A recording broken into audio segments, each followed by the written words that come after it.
Hi Blend fans, welcome to this tutorial, and what we're going to do, summer's nearly here and we're going to actually make ourselves a daffodil in this tutorial.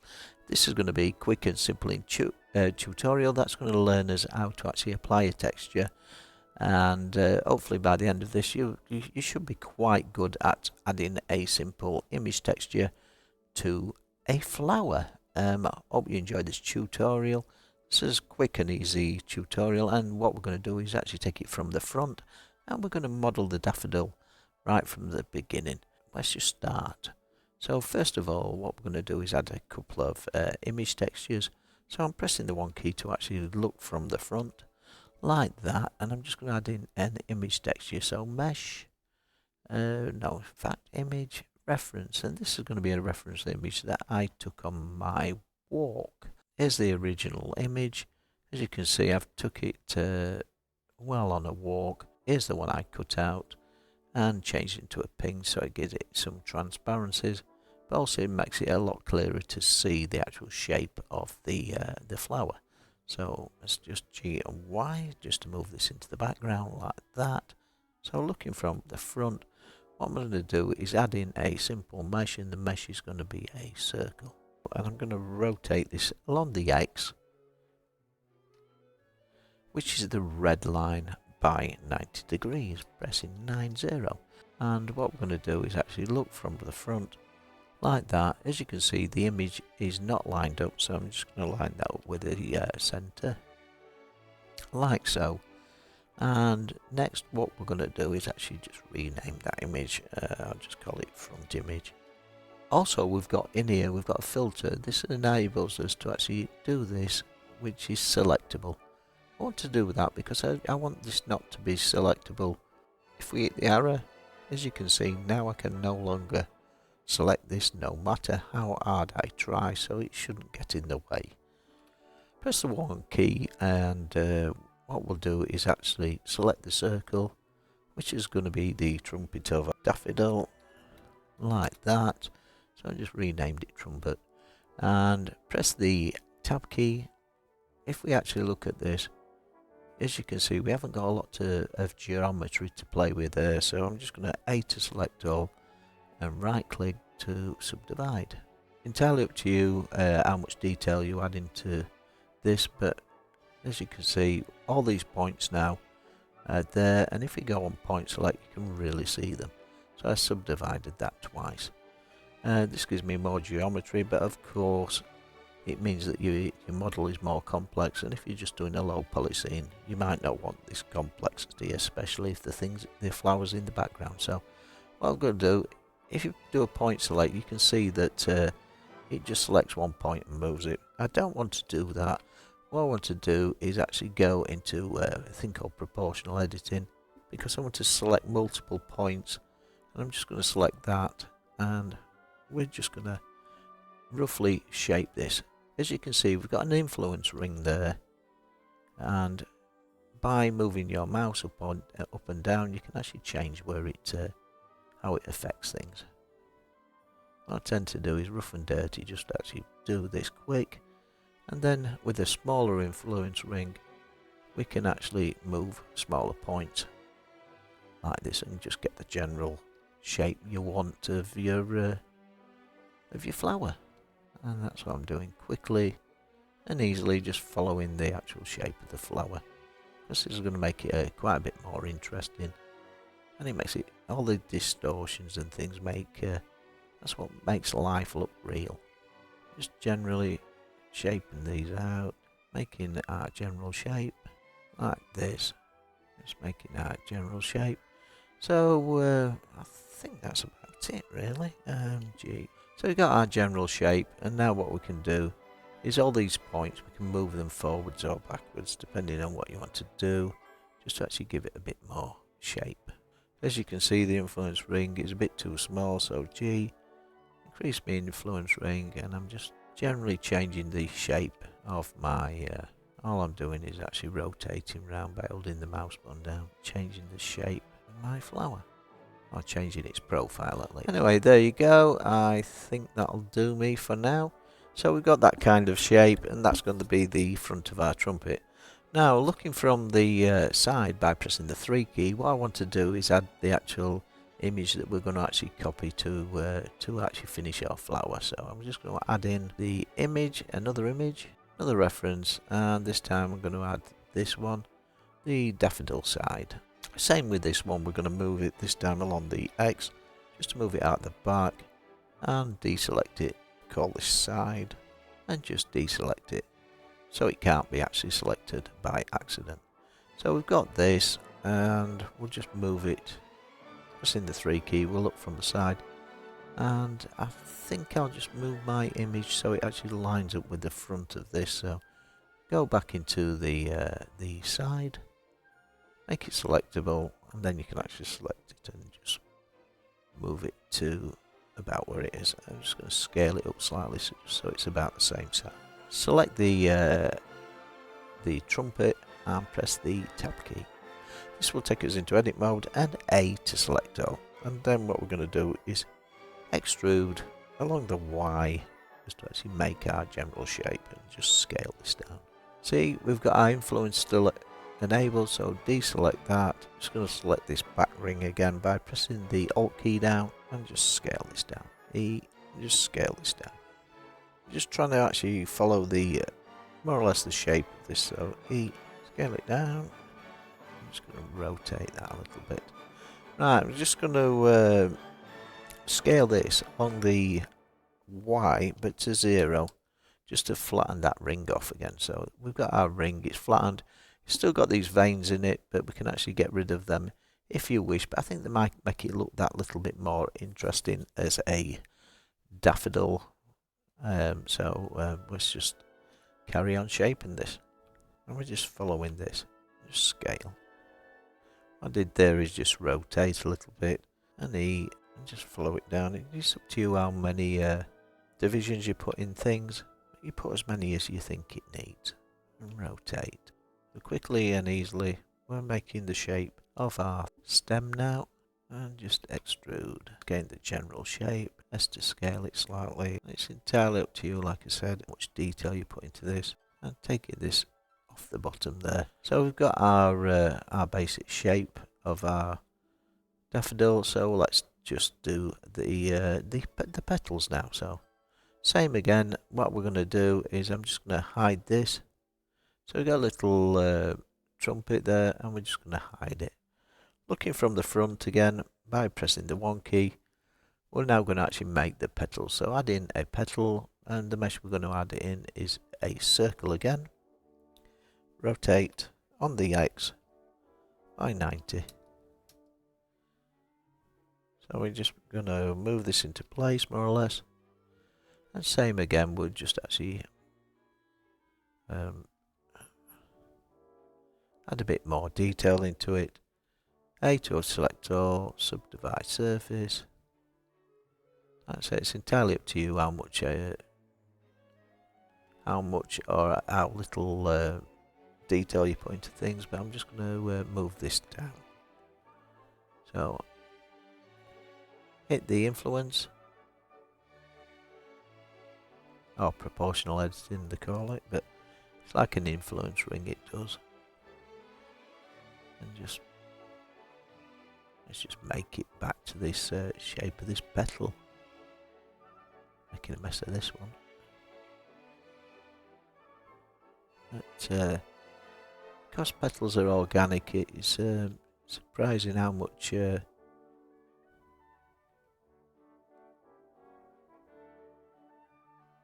fact, muck this up completely. I'm just going to start again by pressing Ctrl Z right until I get to the front. Right, so A to select all. I'm just going to scale this down and work the other way this time. G just to move it to the center, and I'm going to move it out this time. So same kind of thing, but just sometimes get a bit in front of yourself and change the influence by rolling that mouse key. Yeah, that works a lot better doing it that way.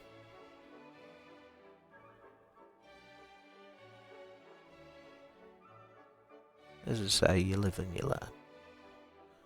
So I've done that, and what I'm going to do now is I'm going to press the A key to select all and press F3, and what I'm going to do is grid fill this.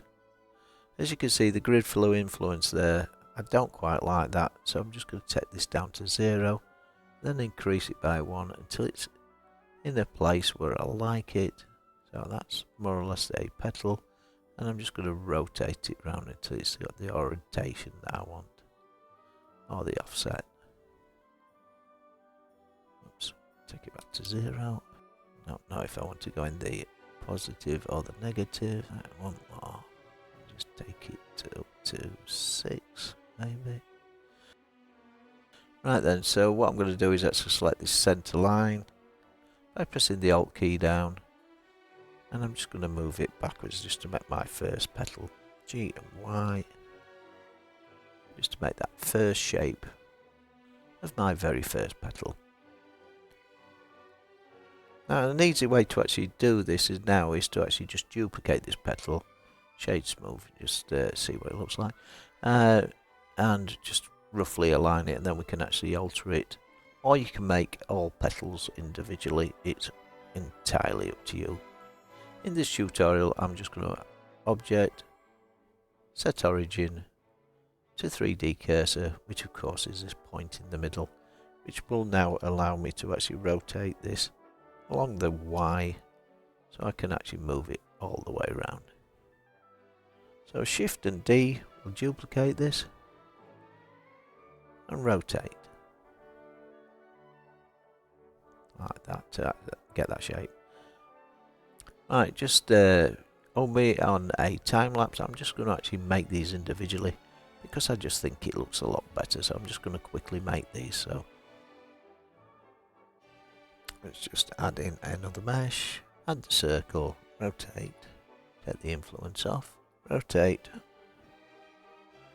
along the X by 90. Sometimes I think they look a bit better when you actually start them from scratch, but so this is going to be quickly done. So what I'm doing there is just actually moving it back, just actually make that rough shape of the petal.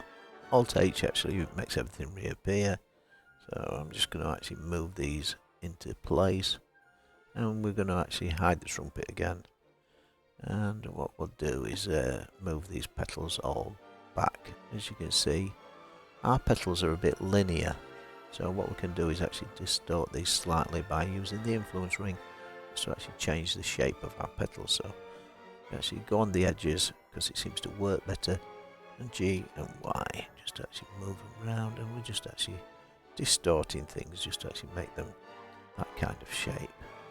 Looking from the side, go into each petal individually, and just shape it more or less into whatever shape you want to, like that. And have to go into edit mode, I'm just going to move these in place where I think they'd look quite good. Select each one individually, just move it. As you can see, we're actually changing the shape of the petal. What that does is adds that bit more realism into things. Let's go to the back petal. You can see the other ones seem to be getting in the way, so what you can do is actually just press the H key to hide things. You can always make them reappear by pressing Alt H, and let's just change the shape of this. And as you can see, you just get a general petal shape. And what we're going to do is actually use these lines on these petals on one image to actually do the flower petals, and on the other image we're going to actually use the trumpet and these bits to actually be used on the other part of it. So let's just fasten this all together.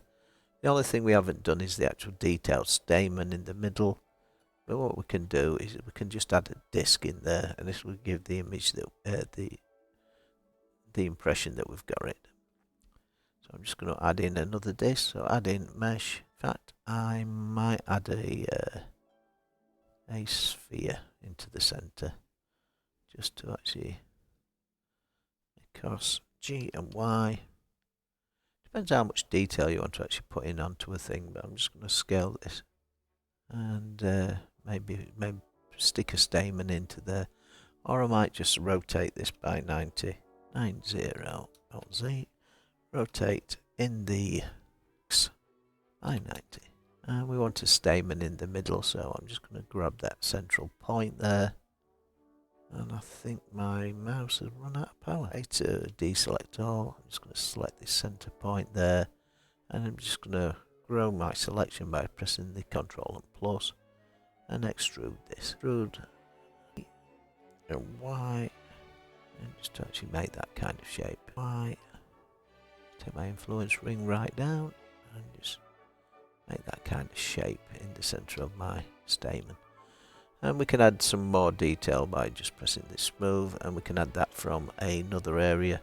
As you can see, that ball is still less than the circumference of the flower, so we've added some detail, but not a lot. Into edit mode, Alt H to actually unhide everything. So let's start attaching our texture to this. So this is a quick and easy tutorial, so let's just start attaching the texture to this, and we're just going to add our new textures into a material. So new, base color,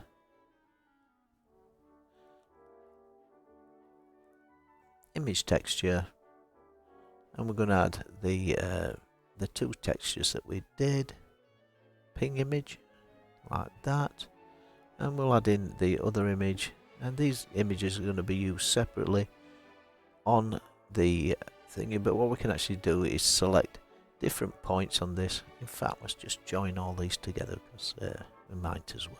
So select everything that you've got, apart from your images obviously, Alt H, and I'm just going to join these together.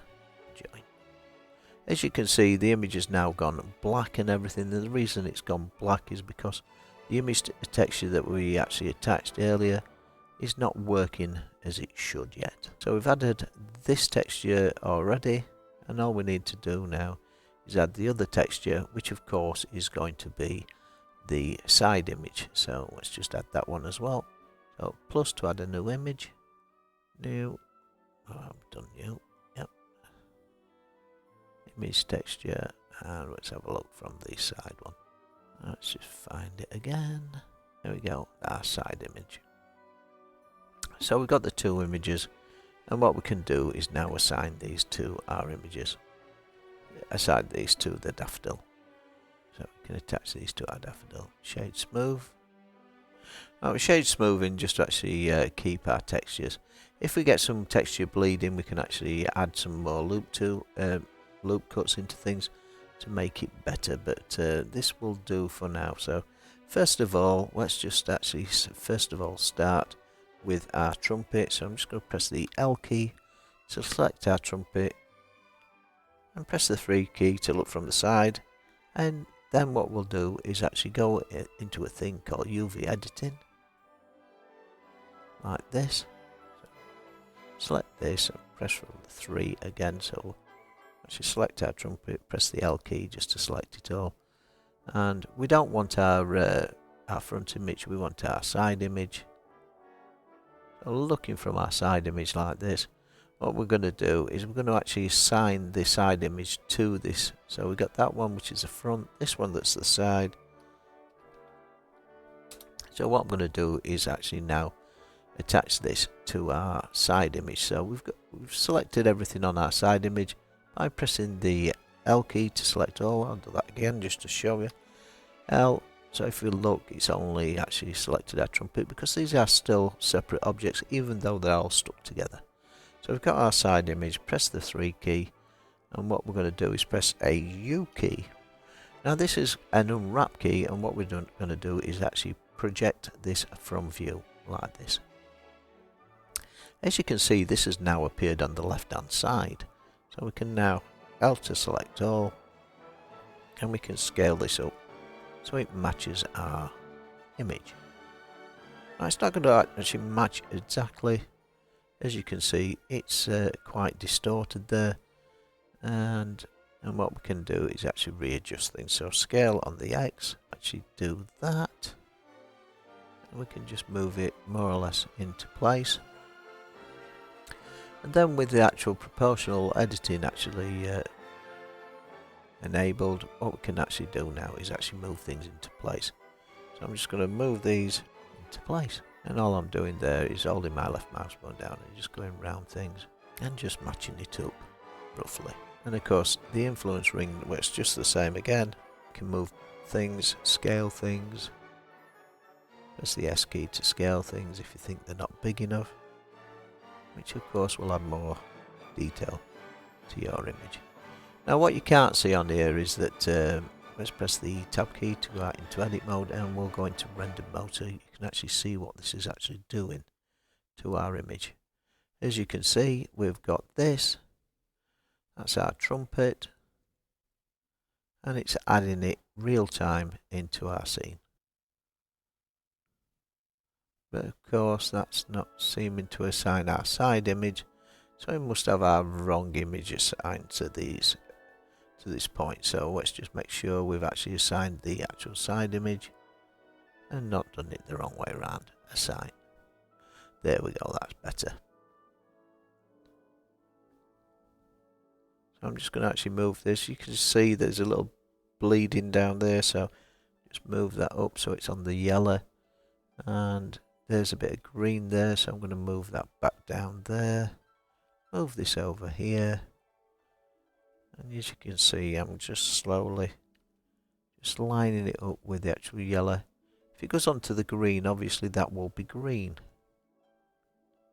And I'm just going to move this up there just to actually get that kind of shape. Same with the stem. If you find out that it's bleeding too much, what we can do is actually just select that. Just look at that. There we go. And what we can do now is actually keep lining this up.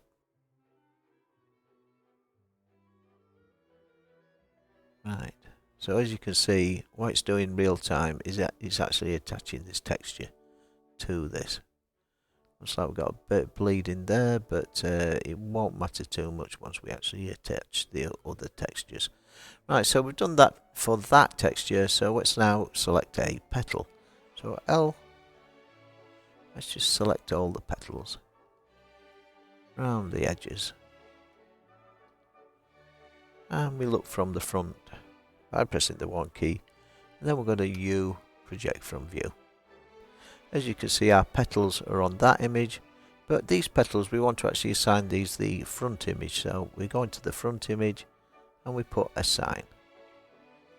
If this doesn't change, we can actually select the front image from up here, and this will in turn allow us to actually move our petals. So what we're going to do is actually select each petal, press the L key, and just move them. Whoops, Control Z. Take proportional editing off, G, and just move them into their relevant petals and scale it just however you want to do it. Scale on the X, scale on the Y, just to actually just select them. L, select that one. I'm just going to move that one to this petal, scale this up. G, I don't want it to actually go onto the orange because I want this to be the sort of yellow, just a yellow Coral Garden daffodil, not like the one that actually did on my walk. So it's entirely up to you. Select that one, press the L key to select it up. Select this one, press the L key, and just move that one into this area. Just going to rotate this slightly because I think it'll benefit from it. L, G, just moving that into place. I think this is a very useful technique model, as you can see, but it's quite detailed. Like, we've got a little bit of bleeding up there on our stem, so that means that part of that texture is going in the wrong place. So let's just actually look at that again. Into edit mode, press the L key, switch back over to the other image because that's the one that's been assigned, and we'll try and find out where the actual little green bit. As you can see, there it is, the little green bit is actually going onto there, so we can actually just move that by going on proportional editing, selecting that line and just move it until it's back on the yellow. And as you can see, that's now fixed that. And lastly, we just got the center of our model to do, so press the L, As you can see, this is not unwrapped and it still thinks it's a sphere. So what we can do is now go from the side, press the 3 key, view, project from view. So we've got the actual shape of our stamen one, and I'm just going to press the L key to select all and just move it. Right, select it again, press the L key to select it, and just move the actual into our image. So as you can see, without a lot of work, it's we've actually made a oopsie daisy. What we got here? What we do is the wrong one. We want the actual side image attached to that the sphere in the middle. So just actually select the side image and we'll assign that again. And as you can see, we've quickly and easily made ourselves something that looks quite real, and all we've got to do now is just hide our images. And we've made ourselves quite a good flower. And as you can see, we've made ourselves quite a good daffodil. Quite a lot of detail on there, as you can see. Still not quite happy with the shape, but a little bit of tweaking, and from a distance, you'd never know the difference. And then of course, lastly, what you can do is you could actually add some leaves to this. I think I'll do that in another tutorial of a similar nature. I'm just going to actually change this, move that a bit closer. There's a little bit more where it needs to be done on the statement, but you get the idea. And from a distance, I was going to actually see it anyway. That's it. Like I said, from a distance, I was going to see it. And of course, it's quite easy to actually make petals bigger by just scaling these up like that. Hope you enjoyed this tutorial. Well, thank you for joining me. I really appreciate your comments. If you actually would like to actually leave a comment, just in case you found this tutorial interesting, and also leave a comment if you want to see something new on my channel. I'm always looking for ideas, and sometimes it's hard to pick your own brain because you're in it. Bye for now.